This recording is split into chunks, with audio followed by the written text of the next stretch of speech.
Hi guys, so I'm pretty sure you guys know what we're going to be talking about today as it's already on the title as well as the intro. I take my iPad, check for references on Pinterest, but before that I'm trying to show you my scrap paper where I drew all my rough work. Basically when I have an idea, I just draw it down anywhere that I can. And clearly you can't tell anything, like you can't understand, it just looks like scribbles, but to me it makes sense and that's what it's used for. And the next step again is to go back to my iPad, take more references, and just have that as a safety net. I don't really use the reference like entirely. I don't like straight up copy from a reference because then that's just not my idea anymore, but I just have that just to have it. But I ended up not using the reference at all and just went with my own flow as I started with my sketches in my sketchbook, and these are like more defined or better versions of it. The first one is just roughly me just checking positions and things like that. Finally I just draw a bigger version of it, which like is gonna be my final, I can say.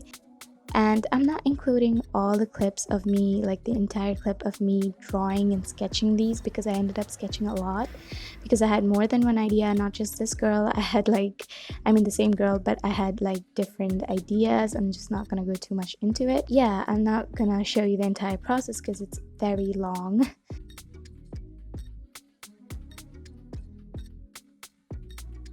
This is another sketch that I did on the same day. This was the other idea, or like I had that sketched out as well, and I'm not going to be showing you the end result of this one, but I thought I'd just include the sketch. And it was getting really late, so I had to go sleep. Good night for the day, I guess.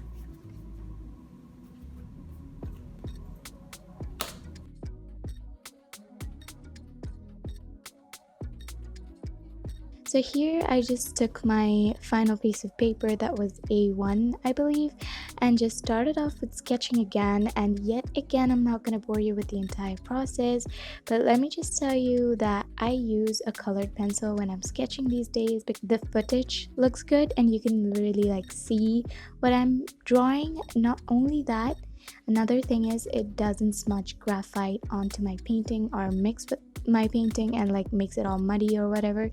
And since I was gonna end up using gouache for the first time and I knew that gouache is similar to watercolors and I'll be using water, I just did not want to use that.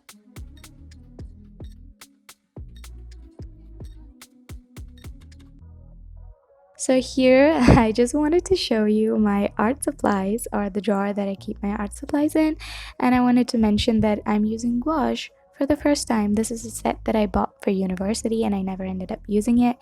And then I opened my other drawer just to show you these stickers, and I guess we're not seeing that today because it just wouldn't focus. Basically on the same day I ended up starting with the painting and I mixed my colors, my skin tones, and I started laying them on the drawing, and I just did not end up liking it, or I did not know how to go about with it, so I gave up.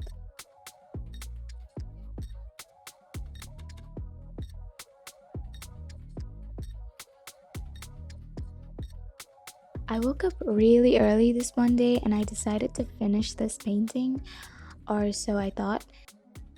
I'm trying to show you this transparent book cover thingy that I have that I use as a palette. I basically stick it on anything, use it as a palette, and then tear it off and throw it once I'm done with it. It's been really helpful as it's not matte and very glossy. But would I suggest it? No, because it's not eco-friendly and I do not recommend. I have it already and I think I should use it instead of going to waste. Anyways, moving on. How I mix skin tones is that I have the three primaries, that is blue, yellow, and red, and then I mix that with a brown and white. And you can learn about this more in other videos on YouTube, but I'm just mentioning it because any audience that I have, if you want to know how to mix skin tones, that is how I do it. Basically you have the three shades, you can mix that with any brown that you have. It depends on like the results will be different.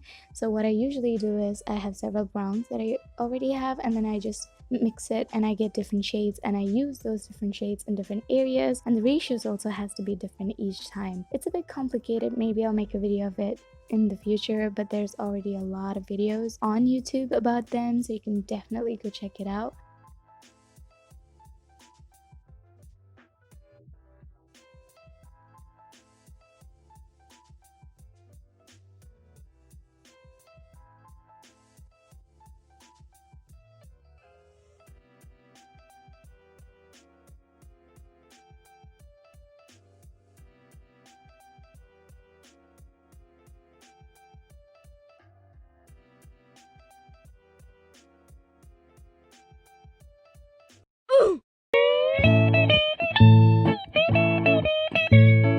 Sorry about that bad breakfast episode, but moving on to the painting, I did a lot behind the scenes as my camera dies really fast, but I love how it looks, and this is where I should have stopped because it looks great right now. 3 hours or 4 hours into the painting, my brother's Amazon package came and he really wanted me to film an unboxing, and I agreed because why not? And this boy just does not know how to unbox for shit. He can never be an unboxing YouTuber. Anyways, I thought I'd add that in this video because I found it really funny. Have you ever had a dream that you had you could you do you want you could do so you do you could you want him to do you so much you could do anything?